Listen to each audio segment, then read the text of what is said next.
Hello friends, स्वागत है आप लोगों का आज के सेशन में जहां पर हम लोग इंडियन हिस्ट्री के कुछ इंपॉर्टेंट क्वेश्चंस को कवर अप करेंगे। उससे पहले यहां पर आप लोगों के लिए एक इंपॉर्टेंट इन्फॉर्मेशन कि अगर आप लोग घटनाचक्र पूर्वावलोकन की समरी पीडीएफ लेना चाहें तो उसके लिए आपको 9027281376 इस नंबर पर व्हाट्सएप मैसेज करना है। अब ये समरी पीडीएफ आपको किस तरीके से हेल्प करेगी, थोड़ा सा इसके बारे में बता देते हैं, उसके बाद हम क्वेश्चंस पर चलते हैं। अभी से आपका जो एग्जामिनेशन है तब तक यानी कि 6 दिसंबर तक अगर आप लोग चाहते हैं घटना चक्र की हर एक बुक को कम से कम 30 से 35 बार रिवाइज करना, सो उसके लिए ये बेहद बेनिफिशियल है। हिस्ट्री की अगर हम बात कर लें तो हिस्ट्री की बुक जो तकरीबन 900 पेजेस की है उसको समराइज करके हमने सिर्फ 200 पेजेस के अप्रॉक्स किया है, ठीक है। और उसके अंदर जितने चैप्टर नोट्स हैं वो सारे चैप्टर नोट शामिल हैं और जितने एमसीक्यू हैं उन सबके डिस्क्रिप्शन भी उसके अंदर इंक्लूडेड है। सो ये वो नंबर है जिस पर आप लोग व्हाट्सएप या फिर टेलीग्राम मैसेज कर सकते हैं 9027281376 और इस समरी पीडीएफ को ले सकते हैं। चलिए शुरू करते हैं आज के अपने सेशन को। मॉडर्न इंडियन हिस्ट्री का जो पहला चैप्टर है जिसमें हम यूरोपियंस कंपनी के इंडिया के अराइवल के संदर्भ में सारे क्वेश्चंस को देखेंगे जो एग्जामिनेशन में पूछे गए हैं। सो पहले क्वेश्चन की तरफ चलते हैं, इन डेप्थ चलेंगे, डिस्कशन करते हुए चलेंगे। अच्छा, एक चीज और बता दें आपको, रोज रात को 9 बजे एक लाइव सेशन होता है, उस लाइव सेशन में जरूर पार्टिसिपेट करिए क्योंकि वहां पर हम होलिस्टिक तरीके से सब कुछ कवर अप करते हैं, यानी कि जितने क्वेश्चन हैं उसको इन डेप्थ डिस्कस करते हैं, तो उसमें आप लोग जरूर शरीक होइए। उसके लिए चैनल को सब्सक्राइब कर लीजिएगा, ठीक है। बात करते हैं, लंदन में ब्रिटिश ईस्ट इंडिया कंपनी के गठन के समय भारत का निम्नलिखित में से कौन बादशाह था।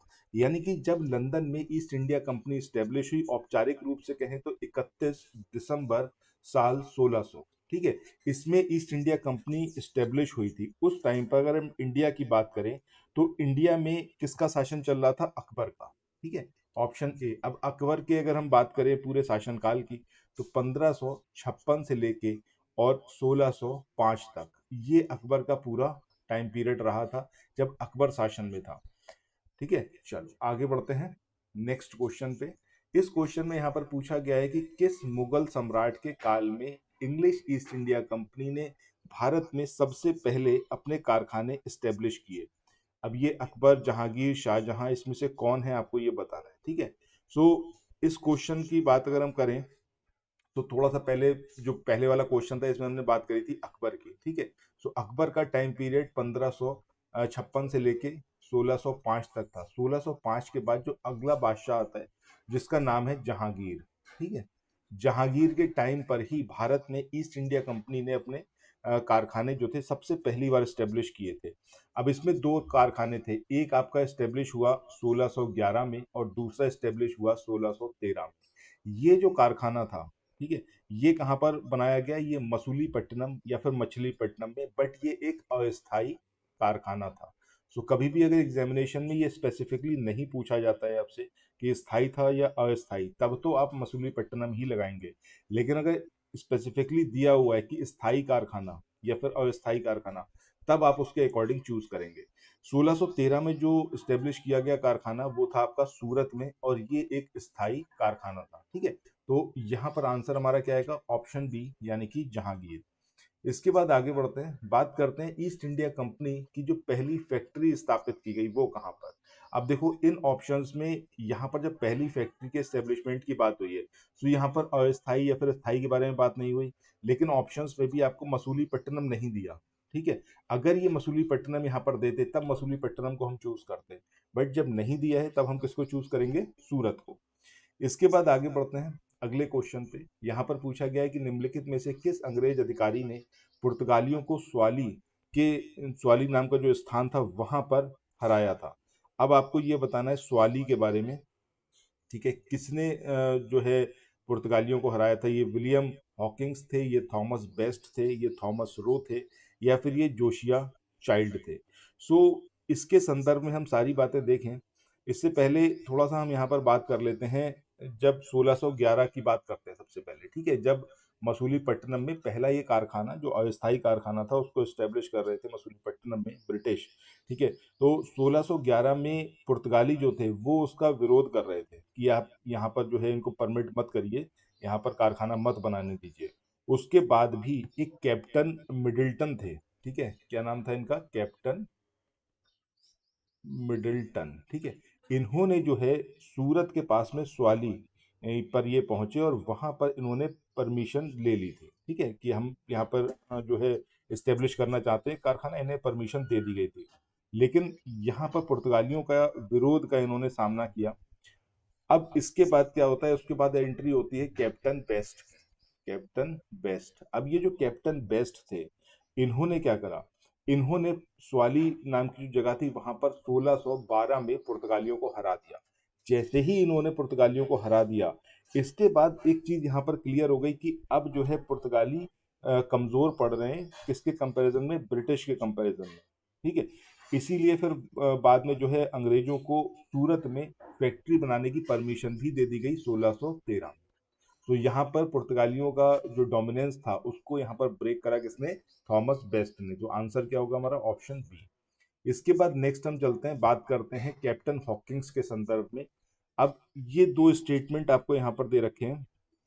एक है आपका कि 1611 में जो कैप्टन हॉकिंस थे, ये जेम्स फर्स्ट के दूत के रूप में हिंदुस्तान आए थे, और दूसरा है ये तुर्की भाषा को बहुत अच्छे से जानते थे, ठीक है। सो यहाँ पर आपको बताना है कि क्या इसका सही आंसर होगा। तो देखो, जब यहाँ पर हम बात कर रहे हैं किसकी, हम बात कर रहे हैं विलियम हॉकिंस की। तो ये जब इंडिया आए थे तो एक जहाज था, जिस जहाज का नाम था हेक्टर, ठीक है। हेक्टर नाम के जहाज से ये हिंदुस्तान आए। कब आए, आपके अगस्त 1608 में, ठीक है। अगस्त 1608 में ये हिंदुस्तान आए हेक्टर नाम के जहाज से, और सूरत पहुंचे थे। जब स्टार्टिंग में ये आए हैं तो इन्हें ऑब्वियस सी बात है पुर्तगालियों का विरोध तो होना ही था, पुर्तगालियों ने विरोध किया, तो फाइनली हॉकिंस जो थे मतलब उस विरोध को ओवरसीड करते हुए चले गए, उन्होंने ज्यादा ध्यान नहीं दिया उस बात पे। और अप्रैल 1609 में, अप्रैल 1609 में ये आगरा में जहांगीर के दरबार में पहुंचे। और हॉकिंस जो थे वो मुगल दरबार में इंग्लैंड के राजा जेम्स फर्स्ट के द्वारा जो साइन किया हुआ था, जिसमें हॉकिंस का परिचय दिया गया था, उस पेपर को लेके गए और मुगल सम्राट से जाकर ये मिले, ठीक है। और वहां पर क्या करा कि मुगल सम्राट के सामने ये प्रस्तुत हुए। हॉकिंस का मिशन ये शाही दूतावास और व्यापारिक प्रयास दोनों का मिश्रण था। यानी कि यहाँ पर बिजनेस डील भी करनी थी, और शाही दूतावास के रूप में भी ये यहाँ पे आए थे, एक दूत बन के भी आए थे, ठीक है। और वो जो थे कंपनी द्वारा जब भेजे गए थे, लेकिन राजा के जो प्रमाण पत्र थे उसके साथ, जिससे वे मुगल दरबार की दृष्टि में राजा और कंपनी दोनों के प्रतिनिधि थे, ठीक है, उस रूप में आए थे। हॉकिंस तुर्की भाषा को बहुत अच्छे से जानते थे, और जहांगीर इसकी जो तुर्की लैंग्वेज पर पकड़ थी उससे बहुत ज्यादा इन्फ्लुएंस हुआ। और हॉकिंस ने इन्हें एक उपाधि दी, वो थी English king, English, sorry English Khan की उपाधि दी, ठीक है, इंग्लिश खान की उपाधि दी थी। तो ये सारी चीजें हैं इनके बारे में। और इसके साथ ही जहांगीर ने 400 का मनसब भी इन्होंने इन्हें जो है प्रदान किया था, ठीक है, 400 का मनसब प्रदान किया था। तो ये सारी चीजें हैं इनके संदर्भ में कि आई होप कि आप समझ गए यहाँ पर। ये जो 1611 की यहाँ पर बात करी गई है कि 1611 में ये आए थे, तो ये 1611 नहीं है, ये आपका 1609 है। इसलिए पहला स्टेटमेंट तो हमारा इनकरेक्ट है, सेकंड स्टेटमेंट सही है, ठीक है। तो आंसर क्या आएगा, ऑप्शन डी। अच्छा, यहाँ पर एक बार फिर से आप समझ लो कि ये जब हिंदुस्तान आए थे तो अगस्त 1608 में आए थे। हेक्टर नाम के एक जहाज के साथ में आए थे, मतलब उस जहाज से इन्होंने ट्रेवल किया था और सूरत पहुंचे थे। वहां पर पुर्तगालियों ने इनका काफी विरोध किया। उसके बाद अप्रैल 1609 में ये जाकर आगरा में मिले जहांगीर से, और वहां से जो है इनकी सारी बात शुरू होती है। और जहांगीर बहुत ज्यादा इन्फ्लुएंस था इनसे, क्योंकि ये तुर्की भाषा को बहुत अच्छे से जानते थे, और इसीलिए जहांगीर ने इन्हें उपाधि दी इंग्लिश खान की। और 400 मनसब भी, मतलब 400 मनसब का पद जो था वो भी इनको दिया गया। चलो, इसके बाद अगले क्वेश्चन की बात करते हैं। अगला है आपका 17वीं शताब्दी का जो पहला क्वार्टर था, उसमें निम्नलिखित में से कहाँ इंग्लिश ईस्ट इंडिया कंपनी ने कारखाने स्टेब्लिश किए, भरूच में, चिकाकोल में, त्रिचुनोपल्ली में। अब इसका जो आंसर आएगा वो क्या आएगा हमारा, भरूच। यानी कि जब 17वीं शताब्दी का जो क्वार्टर था, पहला क्वार्टर था, उसमें ईस्ट इंडिया कंपनी ने सूरत, भरूच, बुरहानपुर, ये सब नाम आप एग्जैक्टली याद रखिएगा। सूरत, भरूच तो यहाँ लिखा ही हुआ है, इसके अलावा बुरहानपुर, इसके अलावा अहमदाबाद और आगरा, ठीक है, अहमदाबाद और आगरा, यहाँ पर इन्हों लोगों ने, मतलब ब्रिटिश ने अपने कारखाने जो थे वो स्टेब्लिश किए थे। तो सही आंसर क्या आएगा हमारा, केवल एक। इसके बाद आगे बढ़ते हैं अगले क्वेश्चन की ओर। इस क्वेश्चन में यहाँ पर पूछा गया है कि निम्नलिखित यूरोपीय व्यापारिक कंपनियों में से किसने सूरत में सबसे पहले अपना कारखाना स्थापित किया। अब ये अंग्रेज थे, डच थे, फ्रांसीसी थे या फिर पुर्तगाली। तो सही आंसर क्या आएगा हमारा, अंग्रेज। अंग्रेजों ने सबसे पहले यहाँ पर अपना जो कारखाना था उसको एस्टेब्लिश किया था। अगर यहाँ पर हम बात करें सूरत में किस किस की फैक्ट्रियाँ एस्टेब्लिश हुई और किस सन में हुई, तो उसको भी यहाँ पर हम देख लेते हैं। साल 1613 के बारे में हम देख ही चुके हैं कि यहाँ पर ब्रिटिश ने अपना कारखाना एस्टेब्लिश किया और ये स्थायी कारखाना था। डचों की बात करें तो डचों ने यहाँ पर 1616 में अपना कारखाना एस्टेब्लिश किया था। इसके अलावा जब हम बात करते हैं फ्रांसीसियों की, तो फ्रांसीसियों ने 1608 में अपना पहला कारखाना एस्टेब्लिश किया। ठीक है, चलो इसके बाद नेक्स्ट क्वेश्चन की तरफ चलते हैं, क्वेश्चन नंबर 28। इसमें यहाँ पर पूछा गया है कि ईस्ट इंडिया कंपनी के प्रारंभिक दौर में वेस्टर्न प्रेसिडेंसी ये कहाँ पर थी। सूरत, सतारा, बॉम्बे या फिर पणजी, कहाँ पर इस्टेब्लिश थी जो वेस्टर्न प्रेसिडेंसी थी। तो सही आंसर क्या आएगा हमारा, ऑप्शन ए यानी कि सूरत। इसके बाद आगे बढ़ते हैं नेक्स्ट क्वेश्चन पे। पूछा गया है ब्रिटिश ईस्ट इंडिया कंपनी ने बंबई किससे लिया था। अच्छा, बंबई लेने के संदर्भ में भी एक इंटरेस्टिंग स्टोरी है। स्टोरी कुछ इस तरीके से है कि जब हम यहाँ पर बात करते हैं बंबई की, तो बंबई को दिया गया था दहेज। ठीक है, दहेज में डाउरी के सेंस में दिया गया था और उसके बाद इसको जो है ईस्ट इंडिया कंपनी को दे दिया गया रेंट पे। ठीक है, और सिर्फ 10 पाउंड के वार्षिक किराए पर, एनुअल रेंट पर इसको दे दिया गया 10 पाउंड के। अच्छा, यहाँ पर अब शादी किससे हुई, तो पुर्तगाल की जो राजकुमारी थी कैथरीन, ठीक है, उससे शादी होती है किसकी, जो सम्राट थे इंग्लैंड के चार्ल्स सेकेंड। ठीक है, तो चार्ल्स सेकेंड की शादी होती है किससे, कैथरीन से, कैथरीन। ठीक है, अब ये शादी जो होती है कब होती है आपकी, 1662 में, 1662 में। इसके बाद जो है ये यहाँ पर मैरिज हो गई, उसके बाद बम्बई जो है वो दे दिया गया और फाइनली 1668 में, 1668 साल 1668 में ईस्ट इंडिया कंपनी को बम्बई को दे दिया गया रेंट पे। तो सही आंसर क्या आएगा, किससे लिया था भाई, पुर्तगालियों से। ठीक है, ऑप्शन डी सही होगा। सो यहीं पर आज के इस सेशन को एंड करते हैं। ये सेशंस आपको कैसे लग रहे हैं कमेंट सेक्शन में बताइए। बाकी घटनाचक्र पूर्वावलोकन की समरी के लिए जैसा मैंने आपको बताया, इस नंबर पर आपको व्हाट्सएप मैसेज करना है 9027281376। टेलीग्राम मैसेज भी कर सकते हैं। बेनिफिट आपको बहुत सारे होंगे और मैं आपको ज़रूर सजेस्ट करूंगा कि एटलीस्ट एक बार डेमो फाइल ज़रूर देखिए। इसके अलावा आप लोग व्हाट्सएप से भी जुड़ जाइए, क्योंकि व्हाट्सएप पर स्टेटस पर रोज रोज जितने वीडियोस चैनल पर आएंगे उसके लिंक शेयर किए जाते हैं।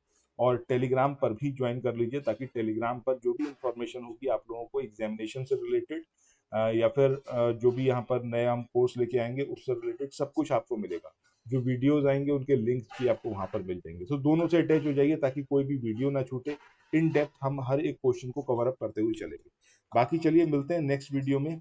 Till then thanks for watching. Channel subscribe कर लीजिएगा और अपने फ्रेंड्स में भी शेयर करिएगा। Bye bye. हेलो फ्रेंड्स, स्वागत है आप लोगों का आज के सेशन में। हम लोग मॉडर्न इंडियन हिस्ट्री के कुछ क्वेश्चंस को कवर अप करेंगे। घटना चक्र पूर्वावलोकन के बारे में जो अभी आप स्क्रीन पर देख रहे हैं, इसकी समरी के बारे में मैं आपको थोड़ा सा बता दूं, उसके बाद हम क्वेश्चंस पर मूव ऑन करते हैं। इसकी डेमो फाइल लेने के लिए आप लोग 9027281376 इस नंबर पर व्हाट्सएप या फिर टेलीग्राम मैसेज कर सकते हैं। फायदा आपको क्या होगा समरी पीडीएफ से, कि 30 से 35 बार तक आप बहुत इजीली रिवाइज कर पाएंगे हर एक सब्जेक्ट को, और कुछ सब्जेक्ट को तो उससे भी कहीं ज़्यादा बार। जैसे अगर हम एनवायरनमेंट की बात करते हैं, तो एनवायरनमेंट को तो आप कम से कम 50 बार से ऊपर रिवाइज कर लेंगे। रीजन बीइंग सिर्फ 80 पेजेस के अंदर खत्म है ये। ठीक है, और पूरी बुक इसके अंदर हमने शामिल करी है। सारे चैप्टर नोट्स इसके अंदर हैं, जितने एमसीक्यू दे रखे हैं उन सबके डिस्क्रिप्शन इसके अंदर है। तो लेटेस्ट एडिशन के अकॉर्डिंग इस समरी को बनाया गया है। इस समरी के माध्यम से आप बहुत बार रिवाइज कर सकते हैं। सो आई होप कि आप लोगों को ये बात समझ में आएगी, और यहाँ पर डेमो फाइल जरूर देखिएगा, ये मेरा सजेशन है आप लोगों को। और ये नंबर है 9027281376, इस नंबर पर व्हाट्सएप मैसेज करके आप डेमो फाइल ले सकते हैं। चलिए शुरू करते हैं आज के अपने सेशन को। पहला क्वेश्चन है कि निम्नलिखित में से किस वर्ष प्रयागराज उत्तर प्रदेश के किले पर अंग्रेजों का अधिकार स्थापित हो गया। ठीक है, अब ये जो साल है जिसमें यहाँ पर हम बात कर रहे हैं कि किस वर्ष हुआ था अधिकार, उसको एक बार देख लेते हैं। ये टेन्योर चल रहा था अवध पर।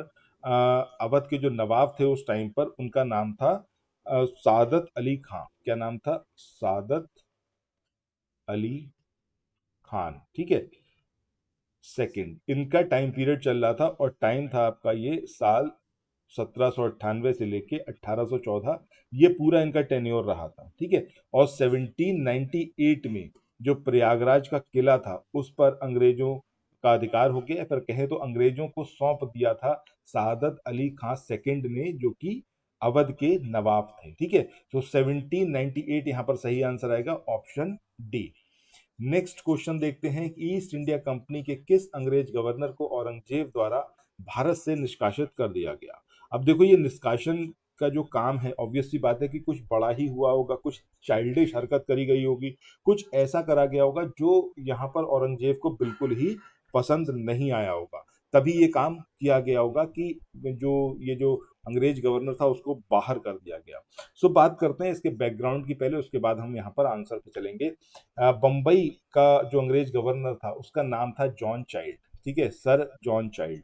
इसने क्या करा, 1688 साल 1688 में बम्बई और जो वेस्टर्न कोस्ट था वहां पर जो मुगल बंदरगाह थे उनकी नाकेबंदी करी, और मक्का जो हज यात्री जा रहे थे उनको इसने बंदी बनाने की कोशिश करी। अब ऑब्वियस सी बात है कि मक्का जाना मतलब यार एक धार्मिक यात्रा पर लोग जा रहे हैं, और उस समय मुगलों का यहाँ पर हिंदुस्तान में शासन है और आप वहां पर बंदी बना रहे हो, ठीक है। तो ऑब्वियस सी बात है कि इससे तो बादशाह को एकदम नाराजगी होगी। तब बादशाह ने क्या करा, बादशाह ने एक इनका सिपह सालार था, या फिर हम कहें तो इनका एक ऑफिशियल था, इसका नाम था सीदी याकूब।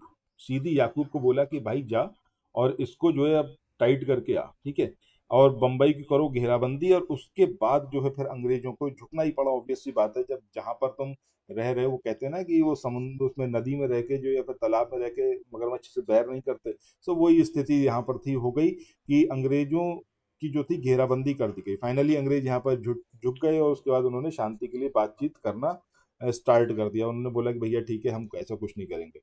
अब यहाँ पर एक चीज अंग्रेज इसने औरंगजेब ने बोला कि भाई अब जो है ये इसको चाइल्ड को, या फिर हम कहें तो ये सर जॉन चाइल्ड को हिंदुस्तान तो अब छोड़ना पड़ेगा, इसको भारत छोड़ना ही होगा, ये हमारी शर्त है, ठीक है। लेकिन अब ये शर्त पूरी होती उससे पहले ही सर जॉन चाइल्ड इस दुनिया को छोड़ दिए, और वो था साल 1690, ठीक है।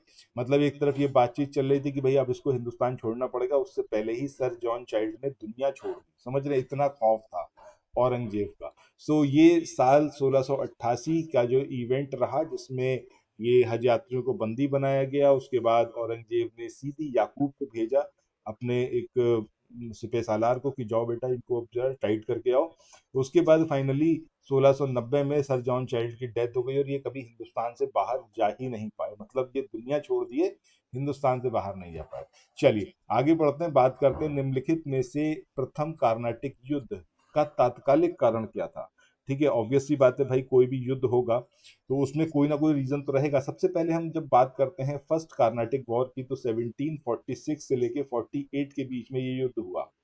अब हुआ ये कि ऑस्ट्रिया यानी कि यूरोप में, ठीक है, यूरोप में ये लोग लड़ रहे थे, अंग्रेज और फ्रांसीसी। अब यूरोप में इनकी लड़ाई चल रही है, हिंदुस्तान में कोई इनको मतलब आदेश नहीं दिया गया था इनकी सरकारों के द्वारा कि यहाँ पर भी भिड़ जाओ, लेकिन ये लोग आपस में खुद ही भिड़ गए, ठीक है, बिना किसी परमिशन के आपस में ये लोग लड़ गए। और उसका रीजन क्या था कि 1746 में एक अंग्रेज कमांडर था, इसका नाम था कार्टिस बर्नेट, ठीक है, नाम याद रखिएगा, ये सारे नाम ही एग्जामिनेशन में पूछे जाएंगे। कार्टिस बर्नेट, इसने क्या करा, इसने अंग्रेजी नौसेना का यूज किया और फ्रांस के कुछ जहाज थे उन पर अधिकार कर लिया, और यही बना लड़ाई का रीजन पहले कार्नाटिक वॉर का हिंदुस्तान में, ठीक है। सो अंग्रेजों द्वारा फ्रांसीसी जहाजों का अधिग्रहण। इसके बाद आगे बढ़ते हैं सॉरी, अगला क्वेश्चन है कि कार्नाटिक युद्ध जो है वो किस किस के बीच में लड़ा गया, तो अभी हम देख ही चुके हैं ऑलरेडी, अंग्रेज और फ्रांसीसियों के बीच। इसके बाद नेक्स्ट क्वेश्चन की बात करें कि ईस्ट इंडिया कंपनी के किस अंग्रेज गवर्नर को औरंगजेब द्वारा भारत से निष्कासित किया गया, तो अभी हमने इसको देखा ही है, सर जॉन चाइल्ड इनका नाम है। इसके बाद ये वाला क्वेश्चन फिर से रिपीट हो गया है, इन दोनों क्वेश्चंस को छोड़ देते हैं, आगे बढ़ते हैं, इस क्वेश्चन की बात करते हैं। निम्नलिखित में से कौन सा एक सही सुमेलित नहीं है। कर्नाटक का जो पहला वॉर था 1746 से लेकर 48 के बीच में हुआ, ये बात तो एकदम सही है, ठीक है, क्योंकि इसको अभी हम देख ही चुके हैं कि ये वाली बात तो एकदम सही है, 1746 से 48 के बीच में हुआ। सेकेंड वॉर जो होता है, ये जो यहाँ पर 1750 और 52 दिया हुआ है, ये यहाँ पर इनकरेक्ट है। ठीक है, क्यों? क्योंकि जो सेकेंड कार्नाटिक वॉर हुआ ये 1749 से लेके और 54 तक हुआ था। सो ये यहाँ पर इनकरेक्ट दिया हुआ, तो आंसर हमारा क्या आएगा? Option B. Third Carnatic war की बात करें, ये एकदम सही दिया हुआ है, 58 से लेके 63 हुआ। और पानीपत के युद्ध के बारे में तो आई होप आप सब लोग जानते हैं। अच्छा, कमेंट सेक्शन में बताइएगा, पानीपत का जो थर्ड वॉर हुआ इसमें क्या कुछ हुआ था, किस किस के बीच हुआ था, और फाइनली विनर कौन रहा था, कौन जीता था इसमें, ये कमेंट सेक्शन में बताइएगा। इसके बाद अंबुर के युद्ध के बारे में बात करते हैं कि ये जो युद्ध हुआ इसके संदर्भ में ये जो स्टेटमेंट दे रखे हैं, कौन सा स्टेटमेंट सही है? पहला बात करें कि ये लड़ाई 1752 में लड़ी गई थी। अब क्या ये बात सही है? अब देखो यहाँ पर थोड़ा सा हम बैकग्राउंड समझते हैं। कर्नाटक में उत्तराधिकार को लेकर लड़ाई चल रही थी, वही बैकग्राउंड था या फिर हम कहें तो वही बेस था जिसकी वजह से अंबर में युद्ध हुआ। और ये युद्ध हुआ कब? 1749 में। ठीक है, सो 1749 में अंबर का युद्ध लड़ा गया, ना कि 1752 में। तो ये तो स्टेटमेंट है यहाँ पर इनकरेक्ट, और हमें जो इनकरेक्ट है वही चूज करना है। ठीक है, क्या सही नहीं है? जो सही नहीं है वो कौन सा है आपका? पहला वाला। उत्तराधिकार का युद्ध चल रहा था कर्नाटक में, ये तो अभी हमने देख ही लिया। इसमें एक तरफ थे कर्नाटक के नवाब जिनका नाम था अनवरुद्दीन। ठीक है, अनवरुद्दीन एक तरफ थे, और दूसरी तरफ डुप्ले के नियंत्रण वाली फ्रांसीसी सेना थी, उसके साथ में चंदा साहिब थे और मुजफ्फर जंग की संयुक्त सेना। तो एक तरफ अनवरुद्दीन, एक तरफ फ्रांस की सेना, उसके साथ में चंदा साहिब। ठीक है, और उनके साथ में लड़ रहे थे कौन? मुजफ्फर जंग। तो ये इस तरीके से ये लड़ाई चल रही थी, अनवरुद्दीन वर्सेस फ्रांसीसी, चंदा साहिब और मुजफ्फर जंग। अब यहाँ पर क्या हुआ कि मुजफ्फर जंग, चंदा साहिब और फ्रांस की सेना ने मिलकर अनवरुद्दीन का मुकाबला किया। ये स्टेटमेंट है, बिल्कुल सही बात है। इस युद्ध में अनवरुद्दीन की सेना को हार का सामना करना पड़ा। ठीक है, ये वाली बात भी सही है। ऑब्वियसली बात है भैया, जब एक तरफ 3 लोग लड़ रहे हैं और एक तरफ एक ही आदमी लड़ रहा है तो कैसे जीतेगा? तो सही आंसर क्या आएगा आपका? ऑप्शन डी, यानी कि केवल पहला स्टेटमेंट जो है वो यहाँ पर इनकरेक्ट है। इसके बाद आगे बढ़ते हैं, अगले क्वेश्चन की बात करते हैं। पूछा गया निम्नलिखित में से कौन सा प्रथम यूरोपियन शक्ति था जिसने भूक्षेत्र अर्जित करने के उद्देश्य से भारतीय राजाओं के झगड़ों में भाग लेने की नीति अपनाई? तो नाम था उसका ड्यूप्ले। ठीक है, ड्यूप्ले बहुत स्मार्ट था, इसने ये देखा कि यहाँ पर तो ये लोग आपस में लड़ ही रहे हैं। अब ये हम काम कर सकते हैं कि एक से बोले कि भाई चलो हम तुम्हें हेल्प करते हैं और हमारी सेना तुम अपने पास रखो, जब भी तुम्हारी कोई लड़ाई होगी तो हमारी सेना उसमें जो है शामिल हो जाएगी और तुम्हारी तरफ से लड़ेगी। खर्चा लेकिन सारा तुम्हें उठाना पड़ेगा। ठीक है, अब जैसे ही ये वाली चीज थी, इसी पॉलिसी को आगे फिर अंग्रेजों ने अपनाया। धीरे धीरे अंग्रेजों ने क्या करा, जो अलग अलग रियासत थी, 2 रियासतें आपस में लड़ रही थी, एक के साथ अंग्रेज हो लिए और बोला कि हमारी सेना तुम्हारे साथ रहेगी और इनसे जो है जब मुकाबला होगा तो फाइट करेगी। अब ये धीरे धीरे क्या हो गए, इनके ब्रिटिश के अंडर में आ गए, और एक टाइम ऐसा आया कि ये रियासत इनकी एक्वायर कर ली गई। फिर अंग्रेजों ने दूसरी रियासत के साथ यही खेल खेला, और ये सबको दिख रहा था, लेकिन आंखें सबकी बंद थी, फिर दिमाग नहीं चल रहा था। और जिन लोगों ने विद्रोह किया कि नहीं हम इस बात पे नहीं मानेंगे, उनके साथ फिर आमना सामना हुआ, सामने सामने लड़ाई हुई और उनको हरा दिया गया। इसी तरीके से अंग्रेजों ने फाइनली पूरे हिंदुस्तान को अपने कब्जे में ले लिया। तो सही आंसर यहाँ पर हमारा क्या आएगा? ड्यूप्ले। इसके बाद क्वेश्चन नंबर 40 की बात करते हैं। पूछा गया है भारत में फ्रांसीसियों ने अपना सबसे पहला कारखाना ये कहाँ पर स्टेब्लिश किया? अब ये सूरत में किया, पुलिकट में किया, कोचीन में किया, कहाँ पर किया? सो ये जो स्टेब्लिश किया गया वो कहाँ पर किया गया? सूरत में। ठीक है, पहला कारखाना जो इन लोगों ने अपना स्टेब्लिश किया, कहाँ पर किया? सूरत में। और ये साल क्या था आपका? 1668 का, जब ये कारखाना स्टेब्लिश हुआ सूरत में। ठीक है, सो अब यहाँ पर थोड़ा सा और समझ लेते हैं इससे पहले के साल के बारे में, 1667 के। 1667 में फ्रैंकोइस कैरो, इनका नाम था फ्रैंकोइस कैरन। ठीक है, फ्रैंकोइस कैरन, इनके नेतृत्व में एक अभियान दल हिंदुस्तान भेजा गया, और उसने जो है साल 1668 में पहला कारखाना स्टेब्लिश किया सूरत में। चलो, सो ये सब कुछ था आज के सेशन में, और इस सेशन को यहीं पर हम एंड करते हैं। बाकी आप लोगों को एक बार रिमाइंड करा दें, अगर आप लोग घटनाचक्र पूर्वावलोकन की समरी लेना चाहते हो या फिर डेमो फाइल देखना चाहते हो, तो उसके लिए आप लोग 9027281376 इस नंबर पर व्हाट्सएप मैसेज कर सकते हैं। इसके अलावा जो हमारा फुल लेंथ कोर्स चल रहा है यूपीपीसीएस के लिए, और समीक्षा अधिकारी के लिए, उसके बारे में थोड़ा सा यहाँ पर आप लोगों को इन्फॉर्मेशन दे दें। इसमें आप लोगों को क्या कुछ दिया जा रहा है उसको देख लीजिए। सबसे पहली और सबसे इंपॉर्टेंट चीज, आपको घटना चक्र की समरी प्रोवाइड की जाएगी, प्लस ल्यूसेंट की समरी रहेगी, प्लस स्टैंडर्ड बुक्स के इनपुट्स रहेंगे। स्टैंडर्ड बुक्स मतलब महेश वर्णवाल हो गई ज्योग्राफी की, आधुनिक भारतीय इतिहास के लिए स्पेक्ट्रम की बुक हो गई, लक्ष्मीकांत हो गई पॉलिटी के लिए, इनके इनपुट्स इसके अंदर रहेंगे। दूसरा, 11,000 एमसीक्यू हम आपको प्रोवाइड करेंगे। डेली लाइव सेशन होगा रात को 9 बजे, उसमें आपको 50 क्वेश्चंस कवर अप करवाए जाएंगे। इसके अलावा आपको 12 मंथ का क्रॉनिकल करंट अफेयर्स प्रोवाइड किया जाएगा, समराइज्ड वर्जन, और इसमें आपको 3,000 एमसीक्यू भी प्रोवाइड किए जाएंगे। इसके अलावा जो रहेगा आपका 20 फुल लेंथ टेस्ट प्रोवाइड किए जाएंगे। तो ये सब कुछ प्रोवाइड किया जाना है, और फीस अभी के सेंस में सिर्फ 1,500 रुपीज है, जिसमें आप इस कोर्स में एनरोल करवा सकते हैं। मेरा आपको जरूर सजेशन रहेगा कि इस कोर्स में एनरोल करवाइए, ताकि आप पूरी तरीके से अपने आप को तैयार कर पाए एग्जामिनेशन के पॉइंट ऑफ व्यू से। बाकी मिलते हैं नेक्स्ट वीडियो में। Thanks for watching, have a nice day, bye bye. Hello friends, स्वागत है आप लोगों का आज के इस सेशन में, जिसमें हम लोग कुछ एमसीक्यू को कवर अप करेंगे। आगे बढ़े इससे पहले एक इन्फॉर्मेशन आप लोगों के लिए, घटना चक्र पूर्वावलोकन की अगर आप लोग समरी पीडीएफ लेना चाहें तो उसके लिए आपको 9027281376 इस नंबर पर व्हाट्सएप मैसेज करना है। मेरा सजेशन है आप लोगों को एटलीस्ट एक बार डेमो फाइल जरूर देखिए, और डेमो फाइल को लेने के लिए भी आपको इसी नंबर पर व्हाट्सएप या फिर टेलीग्राम मैसेज करना है, ठीक है। चलिए शुरू करते हैं आज के अपने सेशन को। बात करते हैं सबसे पहले हम पहले क्वेश्चन की। क्वेश्चन नंबर 41 है, फ्रांसीसी ईस्ट इंडिया कंपनी संस्थापित हुई थी। अच्छा, इससे पहले चैनल सब्सक्राइब कर लेना।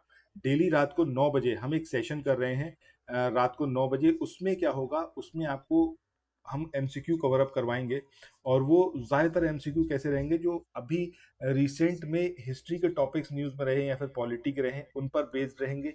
कुछ पीवाईक्यू हम उसके अंदर शामिल करेंगे। इस तरीके से डेली 50 एमसीक्यू का एक टेस्ट जो है वो कंडक्ट कराया जाएगा। जो फुल लेंथ कोर्स अब चल रहा है उसके अंदर हम डेली बेस पर जो टारगेट प्रोवाइड कर रहे हैं उससे रिलेटेड स्टडी मटेरियल दे रहे हैं, और उस पर बेस्ड भी एमसीक्यू इसके अंदर शामिल किए जाते हैं। सो लाइव सेशन है, तो जरूर इसको आप ज्वाइन करें। बाकी चैनल को सब्सक्राइब जरूर कर लीजिएगा, और ये जो नंबर है 9027281376, इस नंबर पर व्हाट्सएप या फिर टेलीग्राम पर मैसेज करके एक बार ज्वाइन कर लीजिए, ताकि आपको अगर यूट्यूब से नोटिफिकेशन नहीं मिलता है, आपको नहीं सूचना मिलती, तो एटलीस्ट यहाँ से मिल पाएगी, ठीक है। चलो, अब ये जो क्वेश्चन है कि फ्रांसीसी ईस्ट इंडिया कंपनी कब संस्थापित हुई थी, सबसे पहले एक बैकग्राउंड देख लेते हैं फ्रांसीसी ईस्ट इंडिया कंपनी का। सो हुआ ये कि लुई 14th, ठीक है, लुई 14th थे, उनके एक मंत्री थे, इनका नाम था कॉलबर्ट। इसकी काफी इंपॉर्टेंट रोल था, अगर ये नहीं होता तो ये कंपनी भी शायद स्टेब्लिश नहीं होती, ठीक है। कॉलबर्ट के द्वारा जो है 1664, 1664 में, 1664 में इसने क्या करा, एक सेकेंड थोड़ा सा स्पेस यहाँ पर बना लेते हैं।